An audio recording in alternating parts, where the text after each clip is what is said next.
Galerinha, usuário Planeta Bio, tudo bem com vocês? Então tá bom, vamos lá falar um pouquinho do curso de genética, o assunto Primeira Lei de Mendel, né? Eu sou o professor Júlio, um dos criadores aqui do Planeta Bio. Hoje a gente vai ter essa videoaula, né? Complementando aquela aula de conceitos básicos de genética, certo?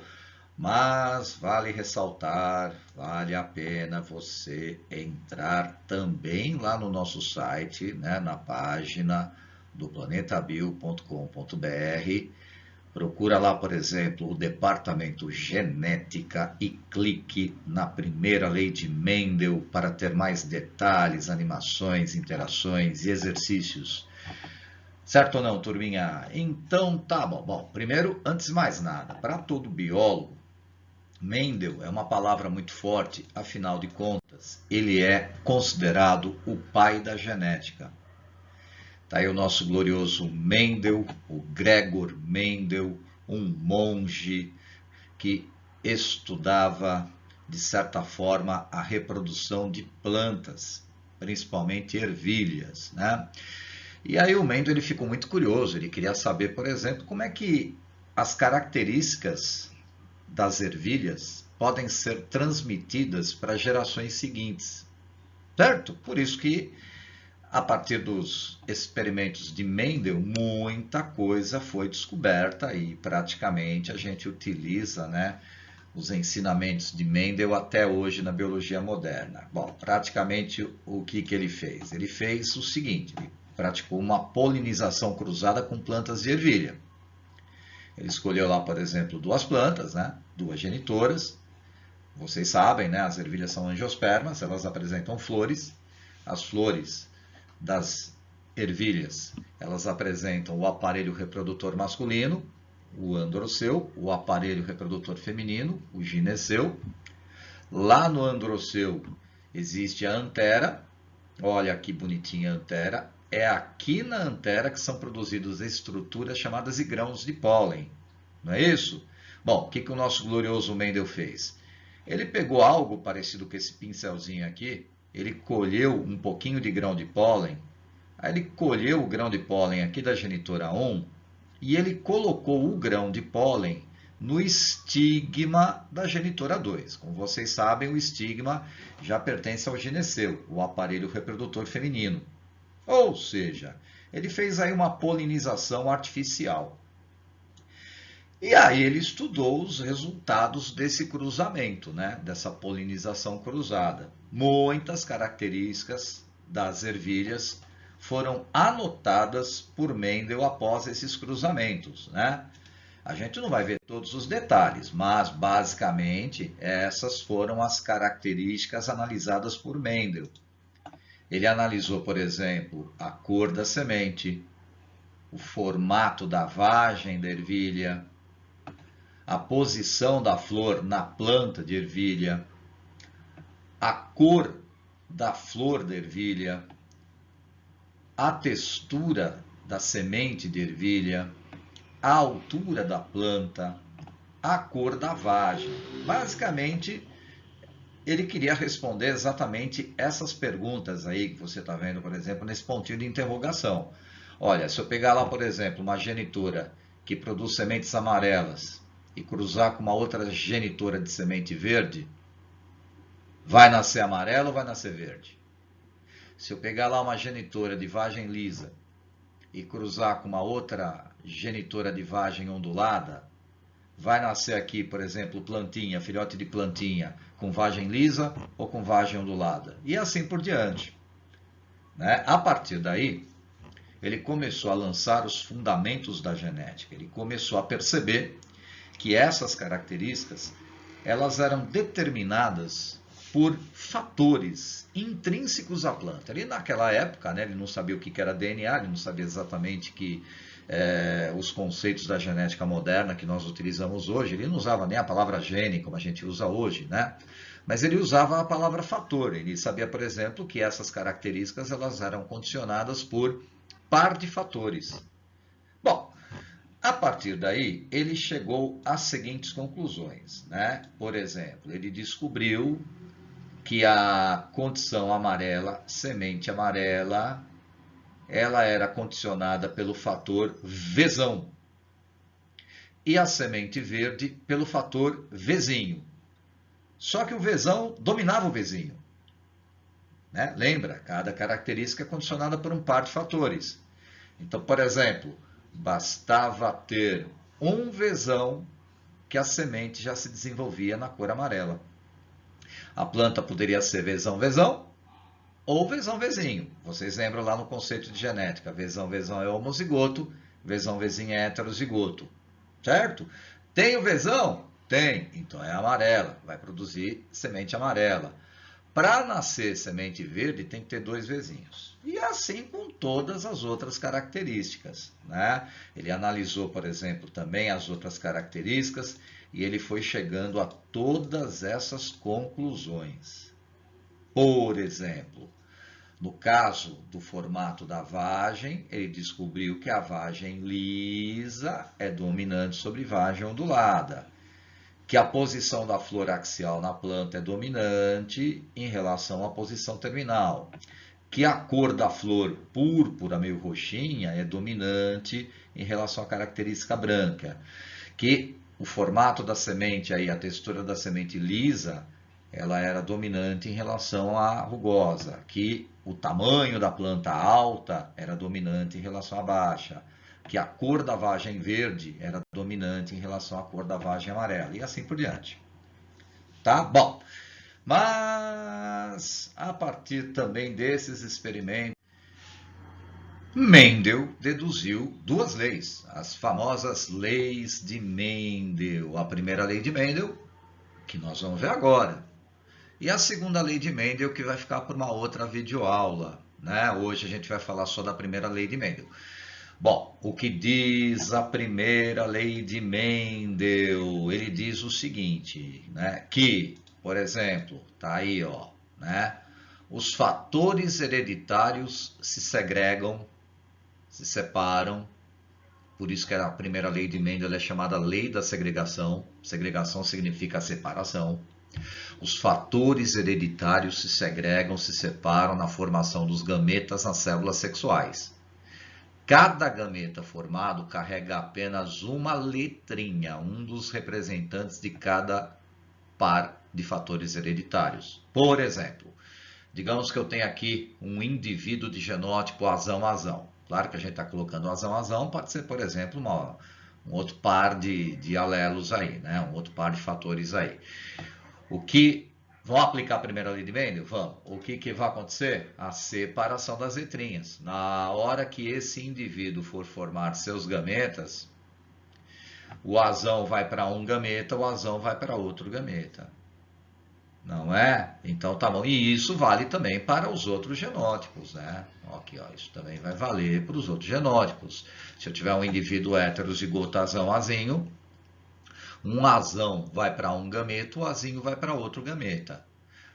Se eu tiver um indivíduo que é azinho-azinho, um azinho vai para um gameta, o outro azinho vai para um gameta. Isso é a primeira lei de Mendel, simples assim. Ah, pensei que fosse um monte de coisa. Não, essa é a primeira lei de Mendel. Talvez uma das mais importantes aí, né? Tá? Separação dos fatores. Os fatores se separam. À luz da genética moderna, né, se a gente aplicar, por exemplo, aí mais a genética moderna, a gente poderia falar o seguinte, ó, utilizando mais os conceitos da genética moderna, em termos de primeira lei de Mendel, os alelos se separam na formação dos gametas durante a meiose. O Mendel, na época, né, que ele começou a formular a primeira e a segunda lei de Mendel, ele não manjava muito de meiose, né? Mas ele sabia que durante a formação de células reprodutivas na ervilha, aqueles fatores que condicionavam a característica da ervilha não permaneciam juntos na formação das células sexuais, eles se separavam. Hoje a gente poderia, à luz da genética moderna, com todos os conhecimentos científicos que nós temos hoje sobre meiose, formação de gametas, simples assim, o par de alelos, os alelos, se separam na formação dos gametas durante a meiose. Então, por exemplo, se eu tiver um rapaz azão-azinho, Na hora que ele for fabricar seus espermatozoides, um azão vai para um espermatozoide e o azinho vai para outro espermatozoide. Se eu tiver uma moça que tem o genótipo azão-azinho, na hora que ela for formar os seus óvulos, ela pode formar um óvulo azão ou um óvulo azinho. Isso é a primeira lei de Mendel. Certo ou não? Mas vamos aplicar um pouquinho com mais detalhe durante a meiose, né? Se a gente pegar lá a meiose, antes da meiose, a célula ela está passando por um período chamado de intérfase, lembra? Lá na intérfase, tá vendo esse amarelinho? Esse amarelinho aqui é o par de cromossomos homólogos. E aqui você está vendo um par de genes alelos. Acontece que lá no comecinho da intérfase, lá no período G1 da intérfase, os cromossomos ainda não estão duplicados, eles são palitinhos, eles estão simples. Então eu vou ter um cromossomo com um azão, um outro cromossomo com azinho. Legal, aí vai rolar a intérfase. Atenção, rolou! Bum! No final da intérfase, né? Você sabe que a intérfase é o período que antecede, né, a meiose. A intérfase é dividida em G1, S e G2. Lá no S, no meio da intérfase, acontece a duplicação do DNA e, portanto, a duplicação do cromossomo e, portanto, a duplicação dos alelos. Então, lá no finalzinho da intérfase, este cromossomo que estava carregando o gene azão passa a ficar duplicado, tá vendo? Ó, esse cromossomo agora tem duas cromátides, vai ficar uma cromátide carregando um alelo azão e uma outra cromátide carregando o alelo azão. O outro cromossomo, esse aqui, ó, que está carregando o gene azinho, vai acontecer também a duplicação dele durante a intérfase, né? Então ele vai ficar duplicado, percebeu? Uma cromátide carrega azinho, a outra cromátide carrega azinho. Legal, aí vai acontecer a meiose, vai acontecer a meiose 1, né? Na meiose 1 já tem a formação de duas células haploides. Lá na anáfase 1 os homólogos se separam. Então uma célula vai receber o homólogo carregando 2 azão. E a outra célula carrega lá um homólogo com 2 azinho. Só que aí vai rolar também, continuando a meiose 2, e finalmente lá na meiose 2, lá na fase 2, tem a separação das cromátides, lembra? Então, por exemplo, a partir desta célula e deste cromossomo, uma célula recebe uma cromátide carregando azão, uma outra cromátide carregando azão vai para outra célula, uma cromátide azinho vai para uma célula, uma outra cromátide azinho vai para outra célula. Resumindo, 50% dos gametas vão carregar o alelo azão, 50% dos gametas vão carregar o alelo azinho. Por exemplo, num homem, 50% dos espermatozoides vão carregar azão, 50% vão carregar azinho. Numa mulher, 50% dos óvulos vão carregar azão, 50% dos óvulos vão carregar azinho. Isso se a gente estiver falando de um indivíduo que tem genótipo heterozigoto azão-azinho. Certo? E toda vez, né, que existem cruzamentos, né, probleminhas de genética, a gente acaba utilizando e aplicando a primeira lei de Mendel. Vamos dar um exemplo? Vamos dar 2 exemplos aqui. Exemplos muito singelos, muito simples, né? Então vamos pegar esse exemplo aqui, a fenilcetonúria. Você sabe o que é fenilcetonúria? É uma anomalia genética, né? Bom, a fenilcetonúria é uma rara anomalia genética condicionada por um alelo recessivo. Se o indivíduo tiver o genótipo azinho, ele desenvolve lá a fenilcetonúria, que faz com que o indivíduo não consiga transformar o aminoácido fenilalanina em aminoácido tirosina, devido à ausência de uma enzima produzida lá no fígado. Tá bom. Sem ser metabolizada, a fenilalanina pode se acumular lá no organismo, especialmente no cérebro, causando sérias complicações neurológicas.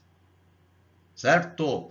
Então, tá bom. Por isso que os indivíduos que são portadores de fenilcetonúria, logo no nascimento se faz lá o teste do pezinho, E dá para saber, por exemplo, né, não vamos detalhar aqui o teste do pezinho, mas dá para saber, por exemplo, se o indivíduo, a criança, o recém-nascido, é portador ou não da fenilcetonúria. Se ele for portador da fenilcetonúria, ele passa por uma dieta específica, né, para que ele coma alimentos que tenham fenilalanina numa quantidade moderada e não prejudicial à saúde, certo?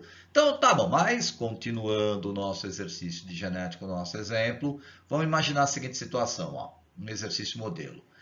Embora não fenilcetonúricos, Alberto e Denise, olha o Alberto e a Denise aí, olha que casal bonito. Eles são heterozigotos.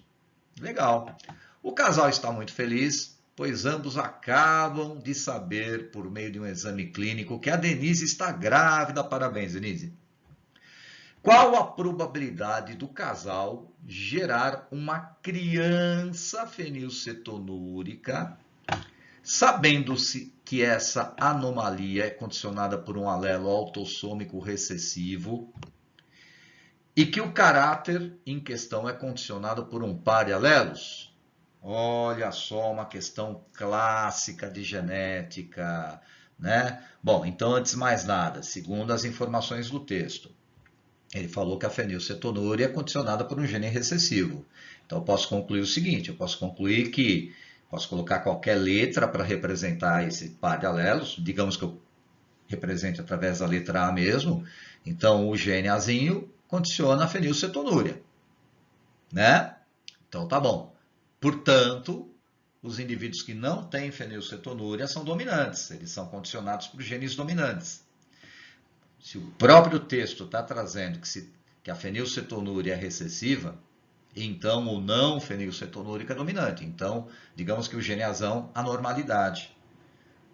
Certo ou não? Certo. Então eu posso também chegar a essa outra conclusão. Eu poderia, por exemplo, aqui elaborar um quadrinho rascunho de fenótipos e genótipos. Existem dois fenótipos. Ou o indivíduo vai ser normal, ou seja, não tem fenilcetonúria, ou ele vai ter a fenilcetonúria, ele vai ser um fenilcetonúrico. Como a fenilcetonúria ela é condicionada por um genótipo azinho, então os indivíduos normais, basta ter o gene azão, que eles vão ser normais. Então ele pode ser azão ou azão-azinho. Pode ser homozigoto azão ou heterozigoto azão-azinho. Certo ou não? Certo. Mas olha só o que o texto fala, que o Alberto e a Denise, eles são heterozigotos. Certo ou não? Eles não apresentam fenilcetonúria e eles são heterozigotos. Diz aí a pergunta, qual é a probabilidade do casal gerar uma criança fenilcetonúrica? Como é que a gente pode resolver esse exercício? Fazendo uma espécie de cruzamento. E como é que a gente usa o cruzamento? Existem vários métodos. Aqui no Planeta Bio a gente gosta de usar esse quadrinho parecido com o jogo da velha. Então, por exemplo, a gente faz aqui um joguinho da velha. Nós vamos realizar o cruzamento dos gametas, né, da Denise, do Alberto, aqui nesse quadrinho. O Alberto, eu vou colocar aqui, ó, desse lado as informações do Alberto e desse lado as informações da Denise. Mas qual informações? Vou aplicar a primeira lei de Mendel, né? Por exemplo, lá, o Alberto não é azão-azinho? Então, na hora que ele for fabricar os seus espermatozoides, 50% dos espermatozoides do Alberto vão carregar o gene azão, 50% vão carregar o gene azinho, né? Por exemplo, é como se o azão aqui estivesse num espermatozoide e o azinho aqui estivesse em outro espermatozoide. Vou aplicar também a primeira lei de Mendel para a Denise. A Denise também é azão-azinho. Isso significa que 50% dos óvulos que a Denise produz carregam azão, 50% carregam azinho, né? Tá bom. Se esse espermatozoide fecundar esse óvulo, a criança vai nascer azão-azão. Mas se esse espermatozoide fecundar esse óvulo, a criança vai nascer azão-azinho. Se esse espermatozoide fecundar esse óvulo, a criança vai nascer como? A criança vai nascer azão-azinho. E se esse espermatozoide, o azinho aqui, ó, né, fecundar esse óvulo azinho, a criança vai nascer azinho. Bom, então existem 4 possibilidades, ou a criança, genotípicas, né? A criança pode nascer azão, pode nascer azinho, pode nascer azinho, pode nascer azinho. Qual é a probabilidade da criança nascer com fenilcetonúria? Ela só vai nascer com fenilcetonúria se ela for azinho, né? Então a probabilidade vai ser de 1 em 4 possibilidades. Correto? Ou seja, de 25.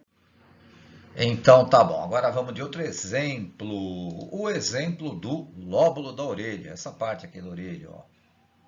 Bom, nós temos aqui na imagem, ó, 2 fenótipos. Lóbulo da orelha solto, tipo o meu, assim, né? Lóbulo da orelha aderente. Perfeito.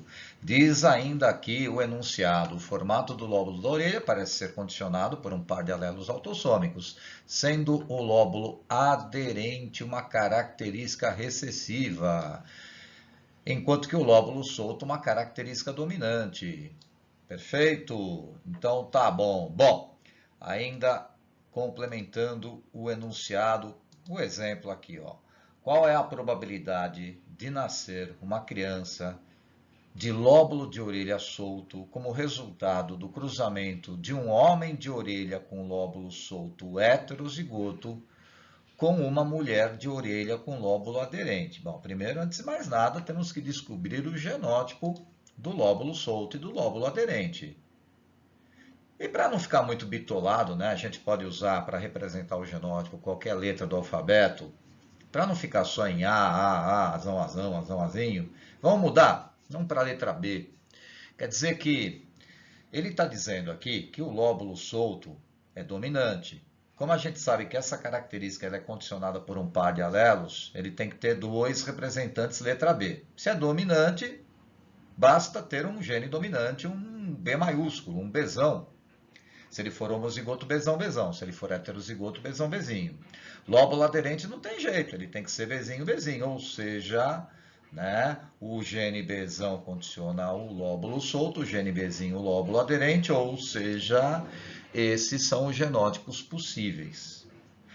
Ele quer saber qual é a probabilidade de nascer uma criança de orelha, de lóbulo, né, solto, como resultado do cruzamento de um homem de orelha de lóbulo solto heterozigoto com uma mulher de lóbulo aderente. Tá bom, então eu coloco aqui as informações genotípicas do homem, né? O homem, então, é heterozigoto, isso significa que ele é Bzinho, correto? Tá? E a mulher é Bzinho. A mulher tem lóbulo aderente. Esse é o cruzamento. E esse daqui são os resultados que nós vamos obter na F1, na prole, né? Ou seja, existe a possibilidade, né, da criança nascer Bzinho, existe a possibilidade da criança nascer Bzinho. Cada quadradinho aqui equivale a quanto mesmo? 25%, né? Mas ele quer saber qual é a probabilidade da criança nascer com lóbulo solto. Isso aqui, certo ou não, gente? Lóbulo solto. Então, qual que é a probabilidade? Isto, 50%. Então, tá bom, mas em genética, inclusive aplicando aí a primeira lei de Mendel, muitas vezes a gente representa as interações genéticas através de esquemas chamados de heredogramas, ou genealogias, ou árvores genealógicas. A gente pode montar, por exemplo, através desses esquemas, uma família. É pai, mãe, filho, prima, avó, avô, avó materna, avô paterno, etc. Até o cunhado, certo? Mas aí a gente tem umas regrinhas, né? Tem assim, por exemplo, um simbolismo internacional. Então, por exemplo, a gente sempre representa no heredograma os indivíduos do sexo masculino através de um quadradinho, os indivíduos do sexo feminino através de um círculo. Esse é o macho, esse é a fêmea. certo? E toda vez que aparecer isso daqui, significa que está aqui rolando um cruzamento. Macho, fêmea, e nasceu aqui alguém, olha só, né? Por exemplo, aqui nesse caso nasceu o filho, alguém do sexo masculino, né? Tá certo, quer dizer, os filhos eles aparecem dessa maneira, correto? Por exemplo, aqui tem dois irmãos, um rapaz, uma menina, ou alguém do sexo masculino, ou alguém do sexo feminino. Certo ou não? Então tá bom, né? Por exemplo, às vezes aparecem também nesses heredogramas informações como essa. Às vezes as crianças nascem gêmeas, gêmeos monozigóticos ou gêmeos dizigóticos. Os gêmeos monozigóticos eles são representados, né, dessa maneira, ó, ligados assim. E através de uma estrutura parecida com um pêndulo, tá vendo? Os gêmeos dizigóticos ou bivitelinos, que são geneticamente diferentes, inclusive aqueles necessariamente não precisam nascer do mesmo sexo, podem nascer de sexos diferentes, eles são representados, né? São filhos representados através apenas de um pêndulo. Tá bom. E quando coloca dois tracinhos assim no cruzamento, significa que é o cruzamento de consanguíneos. O que é consanguíneos? Indivíduos com alto grau de parentesco. Mas me dá um exemplo aí de heredograma, professor. Pois não, está aí um exemplo aí de heredograma, mas, antes de mais nada, também uma outra informação importante. Quando a gente pinta os indivíduos no heredograma, ou significa que eles são portadores de uma característica que nós estamos investigando, ou, em alguns casos, significa também que eles são portadores de uma anomalia genética. Bom, vamos lá. Olha aí um exemplo de heredograma. Aí, uma família, correto? Então, tá bom. Então, por exemplo, vamos pegar o referencial aqui, o número 7, tá vendo? É uma moça, né? Essa moça, quem é o pai dela? O número 1. Quem é a mãe dela? O número 2. Quem são os irmãos dessa moça? O 5 e o 6. Ela é casada com quem? Com o 8. Tiveram filhos? Tiveram. Ah, é? Sim, aqui, ó, o 10, o 11 e o 12. Tiveram duas meninas e um menino. Olha só. Né? Quem é o cunhado ou a cunhada do número 7? A cunhada aqui do número 7 é a número 9. Né? Que é, nesse caso, irmã do marido da número 7. E o número 3 e o número 4 é o sogro e a sogra do número 7. Certo? Só para vocês terem uma ideia aí dessa nomenclatura que a gente usa no heredograma. Mas, outra coisa também que vale muito a pena a gente estudar é investigar o tipo de herança que estamos investigando em um heredograma. Certo? Por exemplo, o que pode acontecer? A gente tem aqui um heredograma, ou informações aqui num heredograma, e a gente quer saber se, por exemplo, esses indivíduos que estão pintados, se eles são portadores de uma característica dominante ou de uma característica recessiva. Certo? Então, tá bom. Bom, por enquanto, nessa videoaula, a gente vai abordar apenas as características que são autossômicas, aquelas que são determinadas por genes que estão presentes no homem e na mulher em igual quantidade e que são genes que estão localizados em cromossomos não sexuais, certo? Quer dizer, não tem nada a ver com parte sexual X e Y, tá? Então tá bom. Bom, como é que eu vou saber no olhômetro se, por exemplo, esse indivíduo aqui ele é recessivo ou dominante, ou se esse indivíduo aqui é recessivo ou dominante? Como é que eu vou saber isso? Bom, aí tem uma dica. Tem dois casos. Dois casos. Mas a dica é a seguinte, é seguir basicamente o que está aqui nesse quadradinho, ó, para descobrir se uma herança autossômica é dominante ou recessiva, devemos achar no heredograma o seguinte caso, um casal com o mesmo fenótipo originando filhos de fenótipos diferentes. Nesse caso, os pais vão ser heterozigotos e o filho vai ser homozigoto. E, nesse caso, os filhos eles vão ser homozigotos recessivos. Exemplo, né? Aqui nesse caso, tá vendo? Ó, pais com o mesmo fenótipo. E o filho aqui, por exemplo, né, ó, com um fenótipo diferente dos pais. Pais iguais, filho diferente. Pais iguais, filho diferente, do ponto de vista genético, o que significa? Significa isso, ó, que o filho ele vai ser recessivo homozigoto azinho, e que os pais com o mesmo fenótipo, os pais iguais, eles vão ser heterozigotos. Essa é a regra, ó. Por exemplo, no caso 1, pais iguais, filho diferente azinho, pais iguais azinho. O que a gente descobriu aqui nesse caso? Né? Nesse caso, no caso, por exemplo, aí, que a gente está dizendo caso 1, significa que essa anomalia é recessiva, afinal de contas ela é condicionada por azinho, né? E significa que essa herança que está sendo investigada é uma herança autossômica do tipo recessiva. Esse é o caso 1. Mas pode aparecer um caso diferente, que é o caso 2, né? Não no mesmo heredograma, num outro heredograma, num outro caso, olha lá, de novo, ó, pais iguais dando filho diferente. Bom, o filho diferente, né, obrigatoriamente, ele é azinho. Os pais iguais são azinho. Só que nesse caso, os pais é que carregam a anomalia. E você já deve ter percebido aqui que os indivíduos normais, no caso 2, eles são recessivos. E os indivíduos que carregam a anomalia é que são dominantes. Então, nesse caso em especial, aí no caso 2, a anomalia é dominante e, nesse caso, nós estamos investigando uma herança autossômica dominante. Mas você só vai entender isso na prática, fazendo exercícios como, por exemplo, esse aí. Vamos fazer junto? Vamos lá, então. Exercício 1. No heredograma, os indivíduos pintados em preto apresentam miopia. Tá bom, então esse cara aqui tem miopia, esse aqui também tem miopia, certo? Enquanto que os indivíduos pintados em branco apresentam visão normal. Então tá bom, então todo mundo aqui que está em branquinho significa que é visão normal. Os caras aqui que estão pintados em pretinho significa que apresentam miopia. Admitindo-se que essa característica analisada é condicionada por genes autossômicos, resolva o que se pede. Bom, primeiro que o cara já deixou bem claro que a miopia é autossômica, né? Só que ele não disse se a miopia é dominante ou recessiva, a gente vai ter que descobrir. Então tá bom, como é que eu vou descobrir?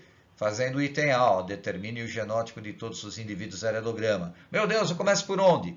Pais iguais dando filho diferente, lembra da regra? Aqui, ó. Meu Deus, olha aqui, ó, pais iguais, filho diferente. Ou por aqui também, ó, pais iguais, perdão, aqui, ó, pais iguais, filho diferente. Pais iguais, filho diferente. Pais iguais, filho diferente. Qual que é a regrinha? O filho diferente é azinho. Os pais iguais, azinho. Agora calma, respira.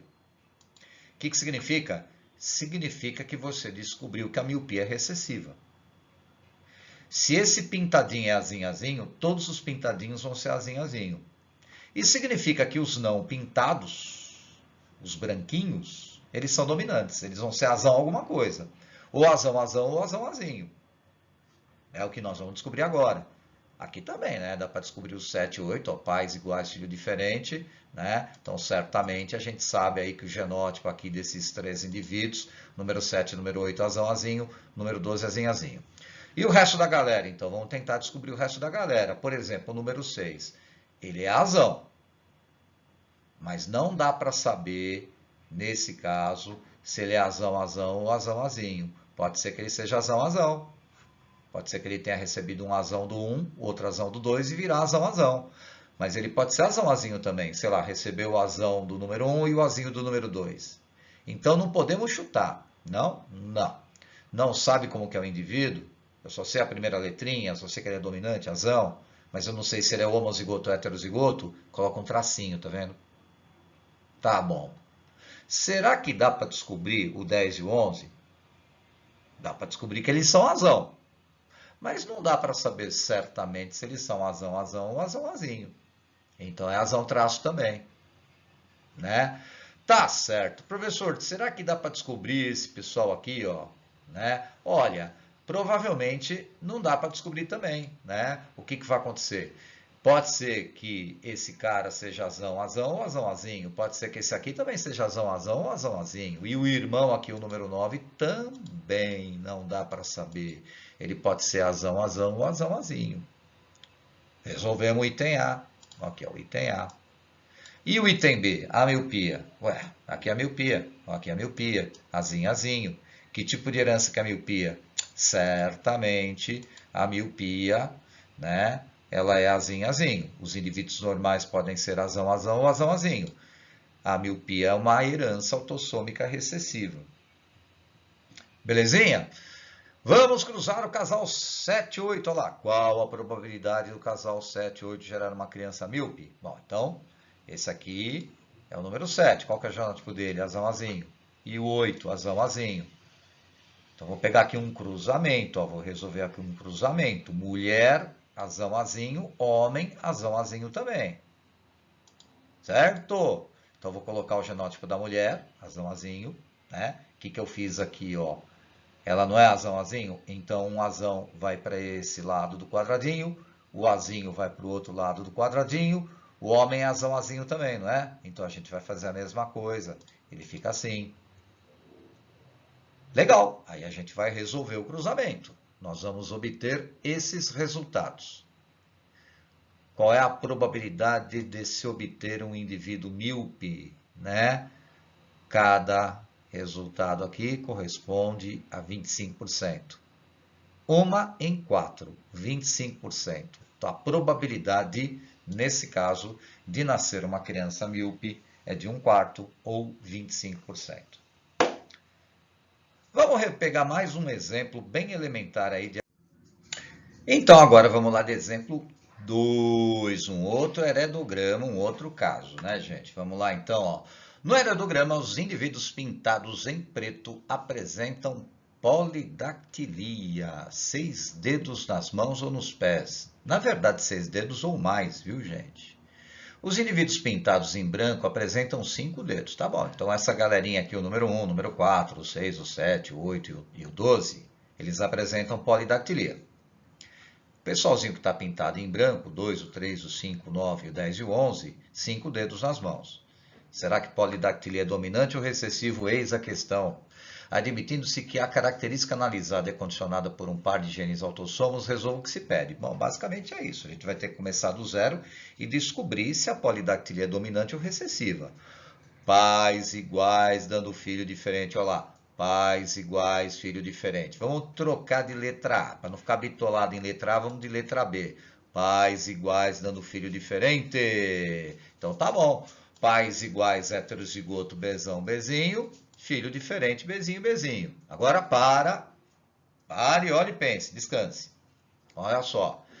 Se o indivíduo branquinho é Bzinho, Bzinho, significa que todos os indivíduos branquinhos também vão ser Bzinho, Bzinho. Ou seja, a característica 5 dedos é uma característica recessiva. E nesse caso, a polidactilia, uma anomalia genética, que é a característica dominante. Existem anomalias genéticas que são dominantes, por exemplo, a polidactilia. Certo? Tá bom, mas dá para descobrir o genótipo do resto da galera? Por exemplo, será que dá para descobrir os 6 aqui? Bom, com certeza, esse pessoal, o 1, 4, o 6 e o 12, eles vão ser Bzão alguma coisa. Mas será que eles vão ser Bzão, Bzão ou Bzão, Bzinho? Olha o 6, ele é Bzão. Vai ser Bzão, Bzinho. Por quê? Porque a mãe dele é Bzinho, Bzinho. Um Bzinho ele vai receber da número 2. O mesmo se aplica, por exemplo, né, se a gente pensar bem, ao número 4 aqui. Ó. Se a número 4, a mulher número 4, que eu sei que é Bzão alguma coisa, se ela tem uma filha Bzinho, Bzinho, um Bzinho dessa filha veio do pai dela, o outro Bzinho veio da mãe, a número 4. Então, a número 4 é Bzão, Bzinho. Agora, não dá para descobrir com certeza, né, o número 1 e não dá para descobrir com certeza o número 12. A gente sabe que eles são Bzão, Bzão alguma coisa, mas, por exemplo, o número 1 poderia ser Bzão, Bzão, ou Bzão, Bzinho. O número 12 pode ser Bzão, Bzão ou Bzão, Bzinho. Não dá para descobrir num chute, é Bzão, traço. Portanto, se a gente fosse montar uma tabelinha de genótipo e fenótipo, poderia ficar assim, ó, 5 dedos Bzinho, Bzinho, polidactilos, dominante, Bzão, Bzão ou Bzão, Bzinho. Correto?